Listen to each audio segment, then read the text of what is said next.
Page 164. "I certainly did," answered Aunt Beatrice. "The best birthday cake I could find. And that isn't all I brought. Here, help me carry these packages while I carry the cake. We mustn't let anything happen to this cake." And the way Aunt Beatrice laughed made Beezus laugh too.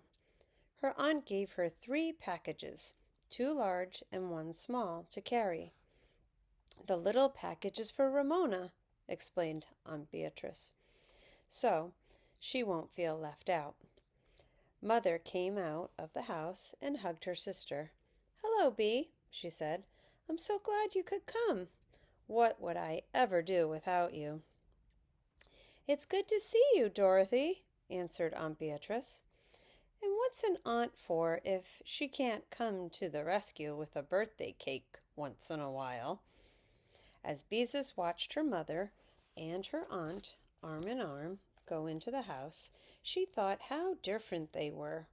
Mother, so tall and comfortable looking, and Aunt Beatrice, so small and gay, and yet how happy they looked together. Smiling, Beezus carried the gifts into the house.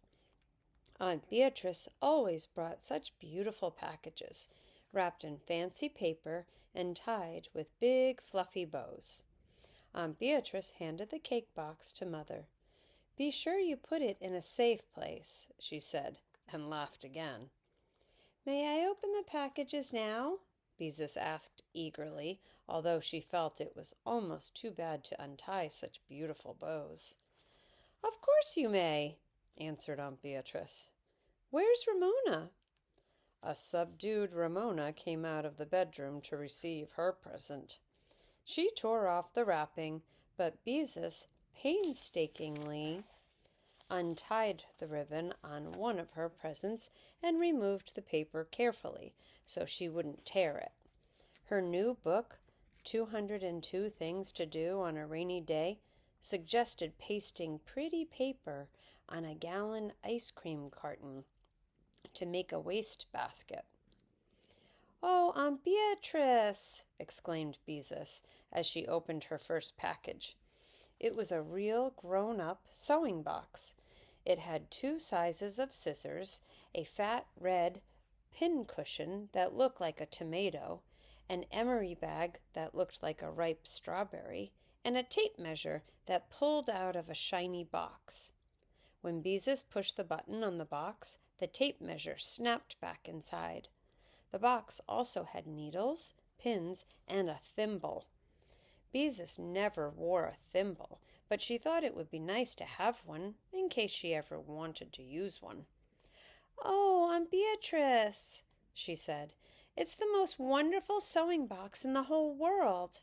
I'll make you 2 pot holders for Christmas." Then, as Aunt Beatrice laughed, Beezus clapped her hand over her mouth. The pot holder was supposed to be a surprise. Ramona had unwrapped a little steam shovel made of red and yellow plastic, which she was now pushing happily around the rug. Breathlessly, Beezus lifted the lid of the second box. "Oh, Aunt Beatrice," she exclaimed as she lifted out a dress that was a lovely shade of blue. "It's just the right shade of blue to match your eyes," explained Aunt Beatrice. "Is it really?" asked Beezus, delighted that her pretty young aunt liked blue eyes. She was about to tell her about being Sacagawea for the PTA when Father came home from work, and before long, dinner was on the table. Mother lit the candles and turned off the dining room light. "How pretty everything looks," thought Beezus. "I wish we had candles on the table every night." After Father had served the chicken and mashed potatoes and peas, and Mother had passed the hot rolls, Beezus decided the time had come to tell Aunt Beatrice about being Sacagawea. "Do you know what I did last week?" she began. "I want some jelly," said Ramona. "You mean please pass the jelly," corrected Mother, while Beezus waited patiently. "No, what did you do last week?" asked Aunt Beatrice. Well, last week Beezus began again. I like purple jelly better than red jelly, said Ramona. Ramona, stop interrupting your sister, said Father. Well, I do like purple jelly better than red jelly, insisted Ramona. Never mind, said Mother. Go on, Beezus. Last week, said Beezus, looking at her aunt, who smiled as if she understood. Excuse me, Beezus, Mother cut in. Ramona, we do not put jelly on our mashed potatoes. I like jelly on my mashed potatoes. Ramona stirred potato and jelly around with her fork. Ramona, you heard what your mother said. Father looked stern. If I can put butter on my mashed potatoes, why can't I put jelly? I put butter and jelly on toast, said Ramona. Father couldn't help laughing. That's a hard question to answer. But Mother, Beezus began. I like jelly on my mashed potatoes, interrupted Ramona, looking sulky. You can't have jelly on your mashed potatoes because you aren't supposed to, said Beezus crossly, forgetting Sacagawea for the moment. That's as good an answer as any, agreed Father. There are some things we don't do because we aren't supposed to. Ramona looked even more sulky.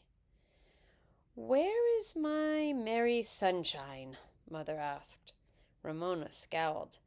I am too a merry sunshine, she shouted angrily. Ramona, said Mother quietly, you may go to your room until you can behave yourself. And serves you right, too, thought Beezus. I am, too, a merry sunshine, insisted Ramona, but she got down from the table and ran out of the room. Everyone was silent for a moment. Beezus, what was it you were trying to tell me? Aunt Beatrice asked. And finally, Beezus got to tell about leading Lewis and Clark to Oregon with a doll tied to Mother's breadboard for a papoose, and how her teacher told her what a clever girl she was to think of using a breadboard for a papoose board. Somehow, she did not feel the same about telling the story after all of Ramona's interruptions. Being Sacagawea for the PTA did not seem very important now. No matter what she did, Ramona always managed to spoil it. Unhappily, Beezus went on eating her chicken and peas. It was another one of those terrible times when she did not love her little sister. You mustn't let Ramona get you down, whispered Mother. Beezus did not answer. What a terrible girl she was to not love her little sister. How shocked and surprised Mother would be if she knew. Beezus, you look as if something is bothering you, remarked Aunt Beatrice. Beezus looked down at her plate. How could she ever tell such an awful thing? Why don't you tell us what is wrong? Aunt Beatrice suggested. Perhaps we could help. She sounded so interested and so understanding that Beezus discovered she really wanted to tell what was on her mind. Sometimes I just don't love Ramona, she blurted out to get it over with. There, she had said it right out loud, and on her birthday too. Now everyone would know what a terrible girl she was. My goodness, is that all that bothers you? Mother sounded surprised. Beezus nodded miserably. Why, there's no reason why you should love Ramona all the time, Mother went on. After all, there are probably lots of times when she doesn't love you. Now it was Beezus's turn to be surprised. Surprised and relieved at the same time. She wondered why she hadn't thought of it that way before. Aunt Beatrice smiled. "Dorothy," she said to Mother, "do you remember the time I—" She began to laugh so hard she couldn't finish the sentence. "You took my doll with the beautiful yellow curls and dyed her hair with black, should I?" finished Mother, and the two grown-up sisters went into gales of laughter. "I didn't love you a bit that time," admitted Mother. "I was mad at you for days." "And you were always so bossy because you were older," said Aunt Beatrice.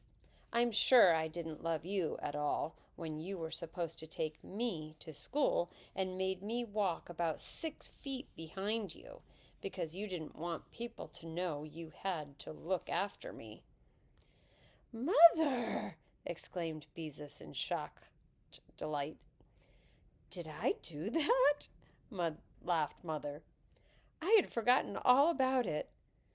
"What else did Mother do?" Beezus asked eagerly. "She was terribly fussy," said Aunt Beatrice. "We had to share a room, and she used to get mad because I was untidy. Once she threw all my paper dolls into the wastebasket because I had left them on her side of the dresser. That was another time we didn't love each other." Fascinated, Beezus hoped this interesting conversation would continue. Imagine Mother and Aunt Beatrice quarreling. "Oh, but the worst thing of all," said Mother. "Remember?" "I'll never forget," exclaimed Aunt Beatrice, as if she knew what Mother was talking about. "Wasn't I awful?" "Perfectly terrible," agreed Mother, wiping her eyes, because she was laughing so hard. "What happened?" begged Beezus, who could not wait to find out what dreadful thing Aunt Beatrice had done when she was a girl. "Mother, tell what happened." "It all began when the girls began to take autograph albums to school," began Mother, and then went off into another fit of laughter. "Oh, Beatrice, you tell it." "Of course I wanted an autograph album,"